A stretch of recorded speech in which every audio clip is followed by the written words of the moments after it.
Hello and welcome to the Legal and Finance Committee meeting of the City of Rapid City on July 29th, 2020. And our first order of business is a roll call and determination of quorum. Drew? Here. Lehman? Here. Jones? Here. Solomon? Here. Armstrong? Here. We have a quorum. Thank you. Next up is the adoption of the agenda. Move approval. So moved. Moved by Jones, second by Lehman. All in favor? Aye. Oh, roll call. Oh, we do have to do, okay. Roll call. Thank you for the reminder. Okay, roll call if you would, please, Robin. Drew? Yes. Lehman? Aye. Jones? Yes. Solomon? Aye. Armstrong? Aye. Motion carries. Thank you. The adoption of the agenda is now ratified, I guess. General public comment, a time for the members of the public to discuss or express concerns to the council on any issue not on the agenda. Action will not be taken at the meeting on any issue not on the agenda except by placement on the agenda by a unanimous vote of the council members present. I have no slips. Was anybody here for general public comment? Okay. And general public comment is now closed. We're on to consent items 1 through 9, and once again, I have no slips for that, so public comment on items 1 through 9 is closed. And we'll go to the committee members present or on the phone to remove any items for further discussion. I have no lights of anyone that wants to remove anything. So okay, I guess I need a motion to pass the consent items 1 through 9. Second. Moved by Lehman, second by Solomon. All in favor? Aye. Oh, hold on. Roll call to approve the consent items, please. Drew? Aye. Lehman? Aye. Jones? Aye. Solomon? Aye. Armstrong? Aye. Motion carries. We move on to non-consent items, items 10 through 14. Public comment is now opened. Once again, I have no slips for anyone who wants to comment on anything, so public comment is now closed. We'll go to the items from the Finance Department. Item number 10, second reading and recommendation of ordinance number 6432 regarding supplemental appropriation for 2020. Second. Move to approve by Solomon, second by Jones. All in roll call, please. Drew? Aye. Lehman? Aye. Jones? Aye. Solomon? Armstrong? Aye. Motion carries. Motion passes. Thank you.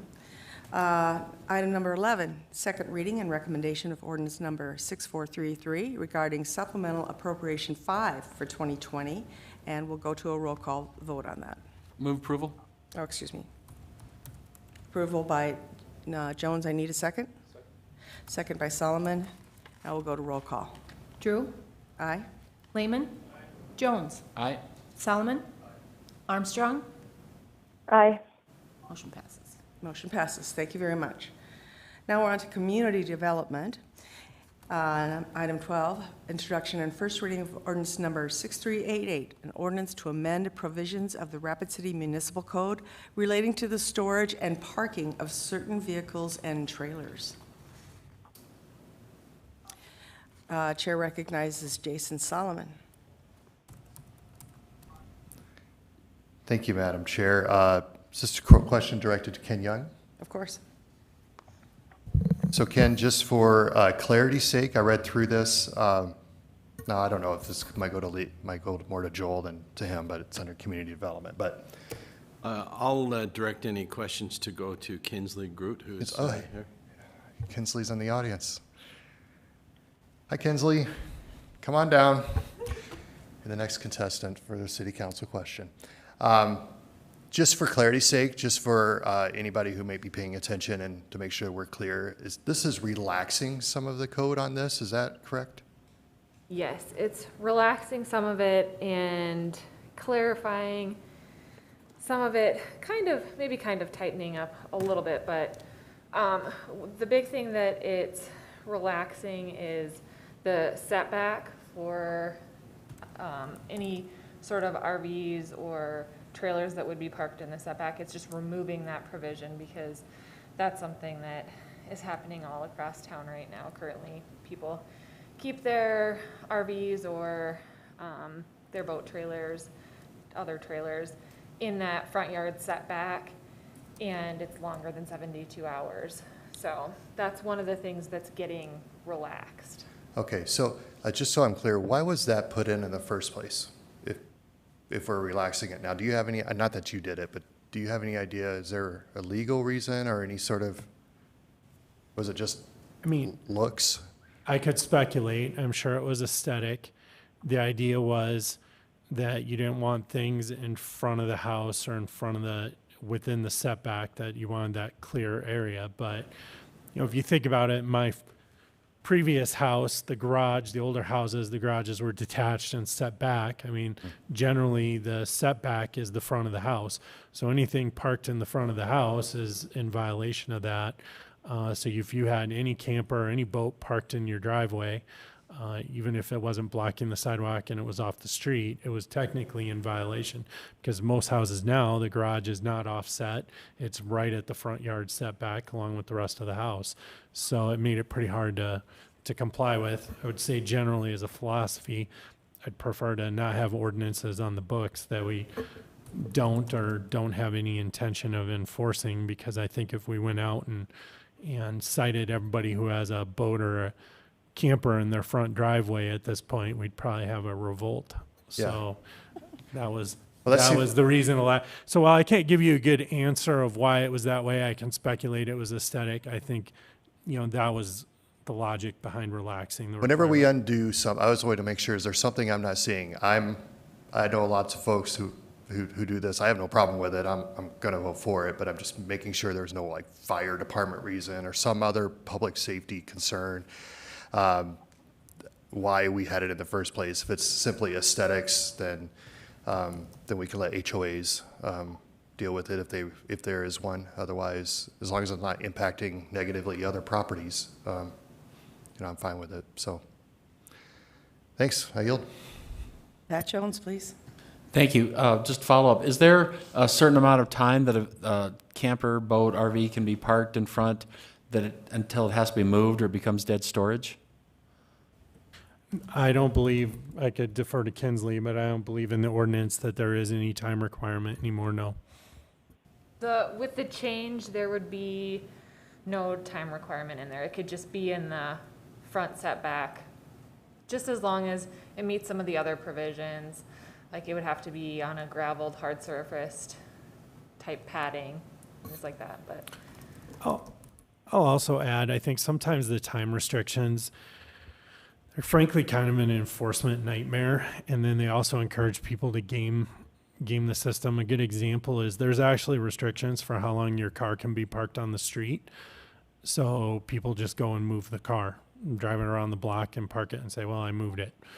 And technically, I'm in compliance now, and the car essentially stays on the street all the time. So, you know, if you put a 3 or 4 day requirement, then we're going to have to go back and document that it wasn't moved.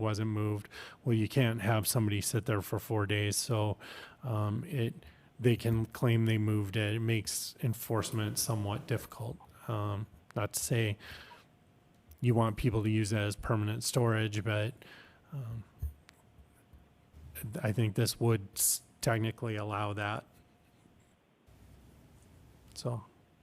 Okay, and I guess I need to apologize because I don't know enough about this, but are we talking about on the street or on their private property? On their private property in the driveway. So Okay. it's off the street. Off So the street. But the previous ordinance that's being amended had restrictions even on your driveway that were not in compliance. So this really focuses on the driveway. We're not changing the on-street parking. So since we've now segued nicely to that topic, what's the length of time one can be on the street before it has to be moved? 24 hours. Thank you. I have a question on this too, but we have a motion to approve by Solomon and a second by Lehman. Kinsley, could you tell me, or Joel, do you think that we'd have a major revolt if we actually made people move off the streets? Because I have areas in my ward that they're so lined on both sides of the street, it's actually kind of a hazard because a car or two cars certainly can't pass down the street. So, I mean, as a council person, you know, what would your advice be to me so that I could make those streets safer when we have these kinds of restrictions and no one's paying attention to them? So that is also a good question, maybe for interim Chief Hedrick. Hedrick? Yes, because the police department actually enforces the on-street parking provisions, and so they deal with that. But so that's a little bit different than this one before us. But I think that they regularly do get complaints from people. We've gotten complaints called into our office about that type of thing, about people not moving their vehicles, and sometimes they have to ticket them and they get towed. But, you know, people can't be also in the sight triangle. There can't be risks like that. So I think those probably are given a little bit more priority, but they do enforce those already if people call them in. So part of it is getting people to actually call them in if there are problems with people parking for too long on the streets. But like Mr. Landian said, it basically is something where it's people try to game the system. So they I get will that, do but I think they also don't know.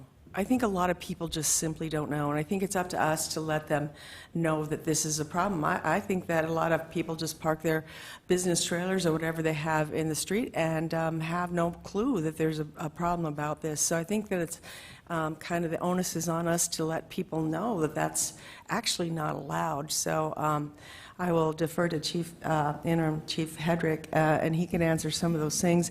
So if I get those kinds of calls, I just forward them to you guys, or what's the scoop? Do you get a lot of these kinds of calls? We do. They come in now and then, and we usually go out and take a look. A lot of it can be resolved by sometimes just talking to the owner, and we seek for voluntary compliance, I guess. Oh, we would be do, the goal. yes, I like that. But, you know, if it becomes a chronic problem, you know, there are methods that we can tag it and such. It's probably not the most perfect solution because, as Kinsley had mentioned, people can game the system a little bit by just moving it a few feet and such. But I'd say for the most part, when we get those, we take a look, we go out, and I'd say a large majority we're able to resolve by just talking to the owner. So I would, you know, if people have something like that, they are free to call it in. Well, on my part, I will ask Gerald Schumacher, who is our PR guy, public relations guy, to maybe make some kind of a media release on this particular problem because it's a growing problem in Ward 5. And so I think that, you know, I'll at least take that upon myself to try and get some information out because I really don't think people understand that they're breaking some kind of an ordinance. So, but this ordinance I will certainly support. So thank you, Kinsley and Joel, for your time. I've got a motion to approve. Roll call, please. Drew? Aye. Lehman? Jones? Solomon? Armstrong? Aye. Motion carries. Next up, we're going to acknowledge update and report from the Historic Preservation Commission regarding the current projects and activities. We have Sarah Hansel here who's going to give us a short presentation on their efforts. And take it away, Sarah. Okay, thank you. I just have a brief presentation to give you with a kind of a 2019-2020 update on the Preservation Commission. There's just 4 areas that I want to talk about today listed on the slide in front of you. The Historic Preservation Commission is a group of 7 volunteers that are appointed by the mayor and city council. Currently there are 6 members seated on the commission. We have 1 vacancy, and as you can see, they cumulatively bring together kind of a diverse background from education, history, archaeology, architecture, and those who have close ties to the West Boulevard neighborhood. I just want to mention that this is a hard-working group of people that bring a lot of passion and expertise to this group, and so I just want to thank them publicly and also thank Richie Nordstrom, the council liaison. So every year, the commission applies for grant funding from the State Historic Preservation Office, or the SHPO. Usually their budget is between $18,000 and $20,000, and they use that money to work on education and outreach projects in the community. So I want to highlight two projects that they've been working on last year and then this year as well. One is to host the biennial gathering of preservation commissions from across the state. This is an event that is held generally every 2 years. It was supposed to be hosted by Rapid City last year, but because of the start of the pandemic, we had to postpone it to next year. But the theme is planning for preservation, and this group has worked really hard to get a lineup of great keynote speakers, guest presenters, and panelists to kind of talk about what are some, preservation projects and, different strategies that are, what's happening across the state as far as preservation goes, and kind of ideas that the groups can sort of learn from each other. So we are looking forward to showing off Rapid City in March of next year. There's a mobile tour planned, a design workshop, and it's a good opportunity for them to kind of network and socialize and get additional training. Our other major grant-funded project is an update to our historic context document and our historic preservation plan. Both of these documents are quite outdated, so we've been working diligently with the community on kind of how to update these documents and sort of bring a fresh perspective on them, how are we looking at our history, and then how we're kind of looking ahead to the future with what preservation can mean for the community, how we draw meaning from our history and prioritize future projects for the commission and the community going forward. We have been working with a local firm called Vantage Point Historical Services. They've been facilitating this process, and it's been just a really great project so far. We are wrapping up phase 2 right now and headed into phase 3 for next year. There are several documents associated with this project posted online, so you can visit their website, picturercpass.com, and kind of take a look at that. So we will have an update to the full council on kind of how this project has all resolved once it's wrapped up. But if you have any questions in the meantime, let us know, and we'll keep you in the loop about some of the public meetings that we'll have coming up as well. And then as opportunities present themselves, the commission kind of works on other projects in the community as well. They have a social media presence on Facebook and kind of work with other institutions as well to do presentations. Last year, Pat Roslin and Brittany Nealis put together a presentation on commercial architecture that they provided at the Turtle Soup event that's hosted by the Journey Museum and Learning Center. Another project I want to highlight is this partnership with Downtown Rapid City, the Business Improvement District, and a private donor from Prairie Edge. That has to do with these interpretive placards that you see if you've visited downtown. They are certainly showing their age, and we've applied for grant funding in the past to have them completely updated, but that funding isn't available. So it's sort of a stopgap. We're working with DRC, and they're gonna take on the grunt work of repainting the bases, replacing the plexiglass, and really giving those a fresh update. So we just want to thank them publicly for that as well. And then lastly, historic reviews. These are generally conducted administratively, almost entirely now, but every once in a while, the commission does get involved in a project when we have a case report, and we certainly rely on and very much appreciate the expertise that they bring to those situations when it's not an easy yes to a project for a permit, and so we bring the commission in and get their feedback and technical advice. 2019, we had 18 residential applications, 2 commercial applications, and 1 case report that the commission commented on and participated in. And so far for 2020, we've had 6 residential applications, 2 commercial, and no case reports so far. So that's just a quick overview of that group and what they're up to. They work really hard and provide a great service to the community, and I just want to thank them. And if you have any questions for me, I can take those at this time. It looks like we do, Sarah. So the chair recognizes Pat Jones. Thank you very much. Very exciting to hear about good, positive stuff going on, especially right now when all the news is doom and gloom. So thank you for that update. It's exciting that our history is being embraced, and there's a quality group of people on the committee. My, oh my, wonderful to see that. So thank you for good news and giving us something to look forward to as your committee moves forward. Thank you. I have a couple of questions, Sarah. Who's doing the work on the placards? You said it, but I couldn't, you said it really quickly. Destination Rapid City, some of their maintenance crew is helping us out with that. That's great. And why is historic preservation important to Rapid City, and what does it bring to us economically? Yeah, it's important for a lot of reasons. You know, economics is certainly one aspect of it. With us being a tourism-based community, you know, that kind of telling the story of our community is something that does have a real economic draw with our historic downtown. But it's not just about that, you know, it's also about our sense of place here. You know, who are we as a community? Why are we the way we are? How have we developed over time? And just from a kind of ethereal standpoint, you know, what are the places in Rapid City that mean something to people? It's part of quality of life, and it's part of our community identity. So really a lot of different angles, neighborhood character. There's a lot of reasons that historic preservation is important for Rapid And City. it can also draw in new residents when they see that we take care of an area like that and really do preserve our history and respect it. Some people don't understand, and I was one of them, really didn't understand the necessity and also the benefits of having a historic district. So thank you for your work on this. And Pat Jones. Thank you one more time. Kind of along that same line, our public library has a tremendous genealogical library for people to come and research their family histories and how all that ties into families who came to Rapid City and have been here for a great time. And I encourage people to go down and check that out because it's marvelous. It's one of the better collections around, and it's great to use. So just another element of all that.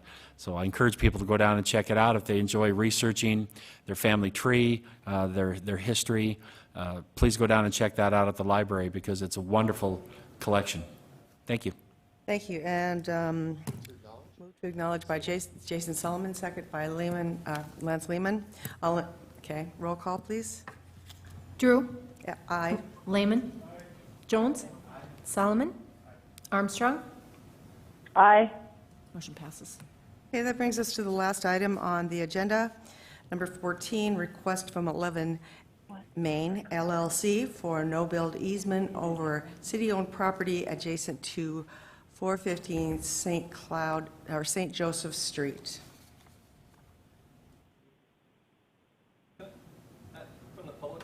Yeah. Madam Chair, I've just chimed in. Can we give the opportunity for the applicant to present? Sure, sure. Sorry if I missed it before. And I think we have 4 options on the table to approve, so we'll I need think to. this is really a complex issue, so we'll probably have to have Joel chime in on this as well. And Thank so next time, just make sure you get in, you know, some kind of request to speak, and that would help me know that you're here. I have So- 2 pictures of the building that we're proposing. Do you guys want to take a look at that? Would that be something that would be helpful? Sure. Okay. Can you just show it to us from back there? So this is the building that we're talking about doing. It's about 15,000 square feet. There's a rooftop terrace on top of it. There's one picture over here. The discussion point that we're really talking about is the west side of this building. And so a lot of this is about building natural light and a place that professionals want to come. And so I should have backed up. My name is Todd Gagney. I'm a partner in Maine, and Scotch as well. The last 3 years, I've really been working here locally to bring more high-tech jobs here that are good paying. And so Property Meld is actually one of the ones I've been working with the last 3 years. And when I started with them, there were 4 people. Now they have 46 employees. And their average salary is over $6,000. Hey, Mr. Gagnon, can I pause you for a moment? Can we have you go back there? We have a councilwoman on the phone that can't see or hear you. I want to make sure that, and a public who can't see or hear you, you're saying good stuff right now. Also, can someone from our, sorry, Madam Chair, but can someone from our booth help him display at least one of those I don't know images? if those will go on the display, or they can give it a shot, you know? They got a little projector thing there that, thank you. That way we can make sure everybody has the advantage of seeing the information. Okay, thank you. Okay. Okay, all right. Well, and maybe if we can provide smaller ones or digital copies, then we could link them for Monday night. Okay. And have them rather than. That would probably be best. Let's just shoot for Monday night, but let's have a discussion on this so we know a little bit more about it. And then we can have the visuals on Monday night, and Yep, you can work that'd be with good. our department, the IT guys here, so. Okay. So just kind of following on, a lot of what I've been trying to do is I had a 25-year career in software. And so a lot of that, I did 3 startups here in Rapid City. We sold 2 of them. I ended up not being able to find a job here locally. Went to Seattle. 2004, I came back and raised a family. And about 3 years ago, I quit the corporate job that I had. And what I loved about the area here was it's a great place to be. We all know that. It's a great place to raise a family. But you have a lot of School of Mine grads. My wife and I were both School of Mine grads, and there just wasn't opportunity. And so software, in my opinion, is one of these areas where we can retain a lot of that talent. It's not about material building. It's not about transport. It's about building something here and then shipping it out. And so there's no reason why we can't build these software companies here. And so this was an experiment. And so I've got probably 8 or 9 of these companies that I work with that are in the region, both in Sioux Falls and in Rapid. And as I mentioned, Property Meld is one of them. And when you listen to kind of what these people want as far as attracting people to come work, they want an environment that is interesting, that has a lot of light in it, that is a building that's of interest. And so Matt and I bought the old Quick Quarter building, and we tried to really kind of gut it and start again.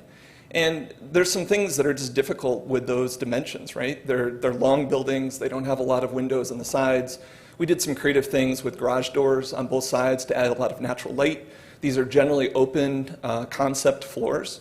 And so as far as I know, there's not a lot of professional buildings downtown that are housing 50 to 100 people that are making $60,000, $70,000, $80,000 a year. And so our goal here was with this building was to really build something that they could get 100 people downtown with an average salary of $75,000 that can actually spend their money and going to Tally's and all the restaurants downtown, having a beer after dinner or after work. And so part of this was, as we started working with the architects, having that western side have a lot of glass on it that we could leverage is a big selling point to this. I think if it's dark on both sides, it makes it very difficult to make an inviting environment for 100 people downtown. Okay, I'm gonna stop you right there and maybe look to this committee for questions on this project, and maybe even open it up if Joel would like to speak to us a little bit on this as well. It's a complex matter, and so why don't we let Joel tell us a little bit more about it, and then we'll have questions from the council. Thank you, Madam Chair.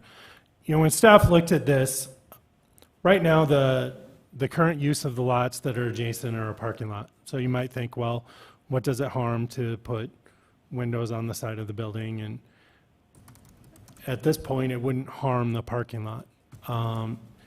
The problem, I think, as staff looks at it, we're trying to look at the long-term vision for what is the vision for Main and St. Joe. And the vision for Main and St. Joe is not surface parking lots. I will say right now, we need that parking, and that parking is used, and we would like to keep it. But in the future, I doubt that that is going to remain a surface parking lot forever. And while the city probably isn't going to develop that lot, what we may do at some point in the future is want to sell it. If now we have put an easement across it that prevents somebody from building to the property line or doing what they want to do, now they're going to have a gap. It is going to impede their ability to develop that property, so it is going to decrease the value of that property in the future if and when we decide to sell or dispose of that property. So as a business, any business who was going to devalue their property would ask for compensation for that or would expect something in return. So that was a discussion that they had with the owners who are seeking the easement, and they were not interested in doing that. My understanding is they did offer to purchase the lots, but because, one, we do need that parking right now, and two, we cannot just directly sell lots to people. There are ways to get around it, but at this point, I don't know that we were quite ready to sell that lot. So that discussion didn't go anywhere. That is that is a potential option if you wanted to explore selling that, but then you are going to have people that lease space there that may not have a spot to park. And I'm not sure what the occupancy rate of that is at this point or how many free spots there are. But when staff looked at this, we're trying to look to the future. So another option that was presented was, another example is there's a building on St. Joe Street where it overlooks the parking lot for Black Hills Agency. And they wanted to put windows, much like these owners, to allow in natural light into the building. And the problem was, again, it had a 0 setback. It was built right up to the property line. And it was overlooking a parking lot, so at that time it wouldn't hurt it. The owner of that property did not want to give up an easement, so what we did is we entered into a covenant agreement with the owner of the property at the time. We allowed them to get a permit to install windows, but they agreed that if at some point in the future the owner of that property wants to develop and they want to build a building up to the property line, which would be their right, that the owner of the property would then, at their own expense, close up those windows and bring the building into compliance with code. So that was offered as an option as well. Thinking, well, we don't have any specific development plans, so that allows them to do what they're proposing to do, and if that property never develops, well then, no big deal. But if it does develop, then we haven't decreased the value of the property, and we preserve that for the taxpayers and for anybody who would be interested in purchasing that property. So, you know, that's where staff is at. Obviously, you've weighed, from my office has laid out the options, but I think staff certainly prefers that we either, if we are going to give up our ability or decrease the value of this lot in the future, that we should get some compensation for that, or we look for an alternative that potentially allows them to move forward with their project in a way that doesn't decrease the value of the property or keeps the options open in the future for development of the adjacent lot. So. Can I just ask a quick question on your on the compensation piece? All of it sounded right, except for, and I wasn't involved in any of those conversations. Matt told me that we had offered $20,000, but that was, and then there was really no, nothing that came back. And so we were just trying to understand if there was a compensation offer on there, how would we get to that? And then if it's something that's reasonable, I think we're open to that. Okay. Unless the conversation happened between Wade and Matt, there was no conversation about you guys paying any money. In fact, he was pretty adamant that he was not interested in paying for the easement. Okay, well, that's a little bit different than what Matt had said, and so if it's a miscommunication, I think, talking to Matt since you guys have talked, I think that we would be interested in talking about that if that was an option. I think it's an option. I think, you know, I think you've hit it. It's kind of hard, unlike a purchase, it's a little harder to come up with a value for an easement, but like that. But I think that's something, if you're now open to having that discussion, that we would, I mean, we certainly, I think that would make it easier for the council to decide if they want to pursue that or not. Okay, so we're at a different point here right now than when we started this discussion. I guess I have people in the queue that want to speak, but my question right now to Joel, and excuse me, was it? Todd. Todd? Yep. Okay. Do we want to continue this item at this point and have you guys present us with a different option? I would like some guidance, I mean, from where the committee's at, frankly, Okay. as far as what your view is. Because, I mean, even if we obtain $20,000 or $30,000 now, I mean, you understand is going to impact the ability to develop that property. And I think there does, the difficulty, the dilemma you have is you have a sure project ready to go now that you probably think that's a good idea. That's something we would like to see happen. And it's hard to sacrifice that for some vision of the future that may or may not come true. But I would say one of the things you need to maybe consider is the vision for that corridor. And I think, again, the vision is not to have a lot of surface parking, but more development like you would see maybe on Main and St. Joe now between Rushmore Road and Fifth Street. You know, do you want to see more like that between Fifth Street and East Boulevard, and if we sell an easement, that's going to prevent that. On the other hand, are you willing to sacrifice the Sure project right now for that vision, because it's not going to allow somebody to build right up to the property line? And that, frankly, is a tough question. That is a tough question. We're going to go to Pat Jones right now, and after that, Jason Solomon. Thank you, Chairman. So I want to make sure I understand what a no-build easement is. You're wanting to build up to the property line of your property. Correct. You're requesting a no-build easement on the city property that would say no one can ever build there. No, that is not Okay, true. so please explain to me what that means, if you would. And so you probably know better than I do, but we're just basically saying there's a 10-foot on the city property that would not be able to be built on. Is that correct? Correct. So it's not the whole city lot. So it would be a 10-foot easement, okay? Right now, legally, they can build up to the property line. But what they can't do is put in windows, because the city property, if we were to sell that to somebody, they would have right now the right to build up to the property line, 0 setback. So it would be just like the buildings you see in the downtown core where they are adjacent right up. So having the window openings in there causes a fire hazard. There is a requirement, so if their building were to catch on fire, it would be all brick and have a certain burn through, so it wouldn't start the next building on fire. Windows would be inconsistent with that.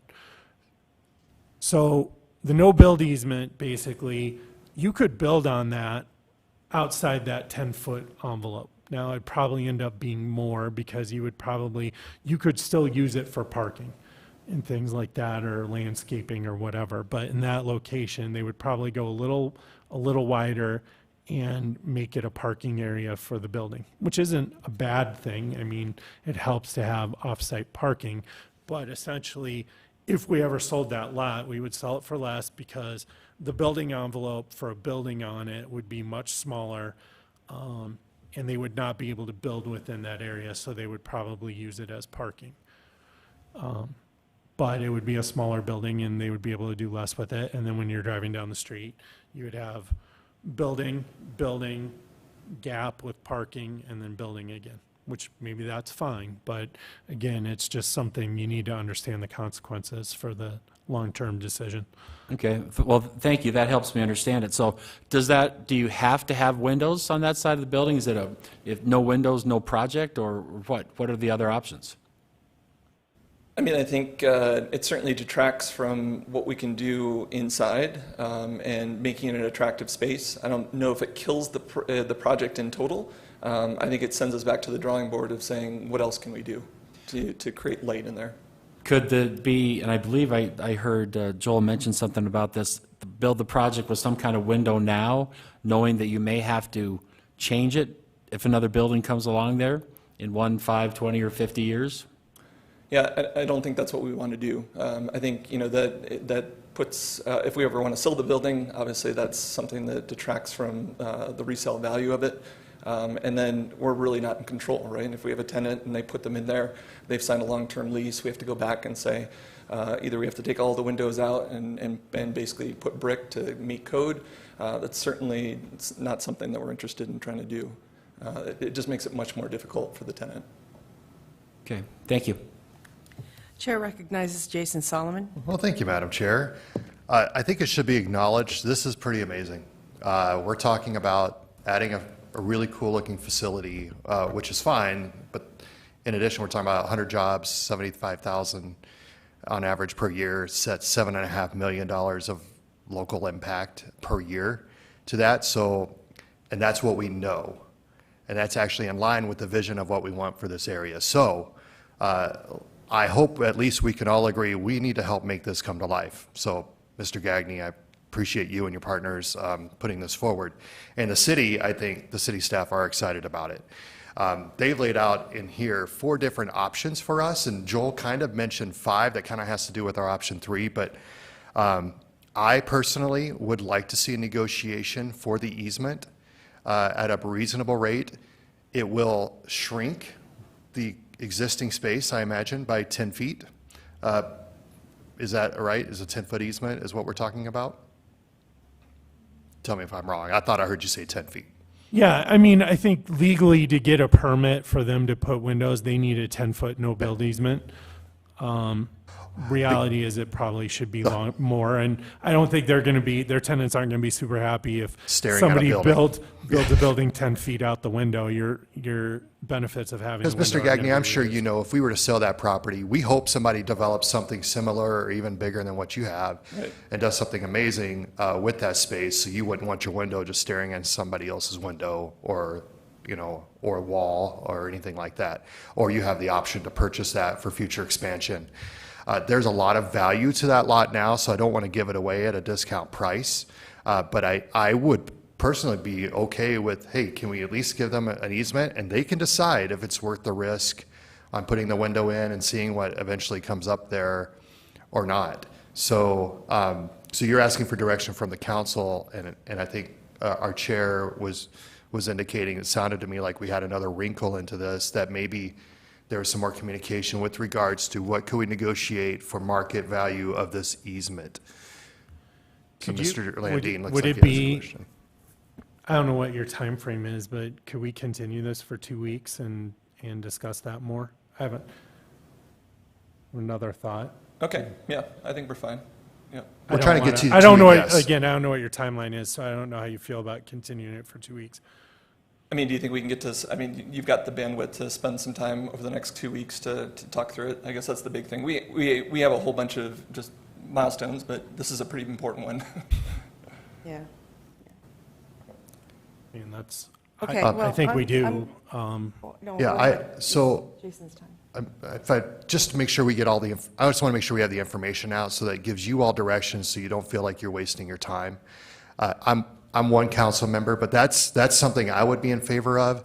Otherwise, I probably will look at an option 3 on here, just so that you could build without the windows and give you kind of an option to pay. That was kind of where I was leaning based on what I saw on the items presented from the city. We need to somehow make this happen one way or another for you guys, and I want to be able to have you come back with a pretty clear agreement, and I trust that Joel will. Well, now Wade Nyberg is here too, but the city will work with, we have to be careful that we don't just give that sliver of whatever however much that is. I don't want to give away that entire parking lot for nothing either. That's not what we're talking about. We're talking about some easements so that you could at least do it within what we currently have, regulation. So that's my guidance to that. So if somebody wants to make a motion to continue this for 2 weeks so that they can work on negotiating this easement, come back, and we'll be excited to move it forward. Thanks. Thank you.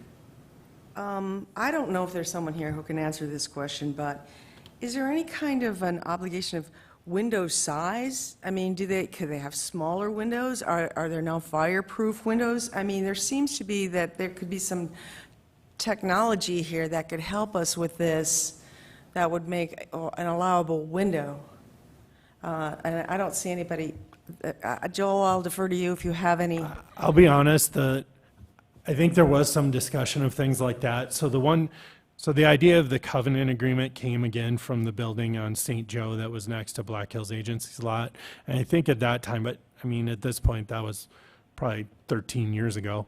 At that point in time, there was some discussion. I think the windows were expensive. And then again, I think from their perspective, if you're going to put the windows in, it does create problems in that even if you buy these really expensive windows that are fire rated so you can get the permit, if in 5 years we sell that lot and somebody builds a building right up against it and now your window is just black because it's up against a building, I mean, that's not an ideal solution for them either. But they have 10 feet of sunlight. If we give them the easement, they do. Yeah, okay, I get it. Chair recognizes Lance Lehman. Thank you, Madam Chair. I would just like to make a motion to move this item to the next Legal and Finance meeting. Motion by Lance Lehman and a second by Jason Solomon to move this to the next Legal and Finance meeting. We'll have a roll call. Drew? Yes? Lehman? Jones? Solomon? Armstrong? Aye. Motion carries. I thank you so much for this conversation, because, you know, these are the kinds of projects we really want to see go forward. So thank you for being here, and thank you, Joel, you. for your time as Appreciate it. well. That brings us to the end of our agenda today. Do I get a motion to, Item 15. All right, which one? Point of privilege. excuse me? Yes, you can have a point of privilege, Pat Jones. Thank you, Madam Chair, and I'll make this brief. Fireworks. We still have a tremendous amount of fireworks going off in our neighborhood in Ward 1, and people are calling me and saying, when are the fireworks supposed to be done? And so I'm just going to start using every platform I can come up with to try to get some attention paid to this issue. The fireworks in our neighborhood started the 25th of June, and it's now almost the end of July, and people are still shooting off fireworks. I am hopeful that something can be done to address this because it's causing a major amount of disruption in our neighborhood, and many of the residents in Ward 1 are very tired of it, and they are calling and asking for help from the city to get this resolved. So I am looking for directions to go to try to solve this. Thank you, Madam Chair. Yes, that was add-on. That was done by Pat Jones. It was not on the agenda and will not be addressed. Motion to adjourn. Second. Okay, move to adjourn by Jason Solomon, second by Lance Lehman, and we'll go by consensus. We are adjourned.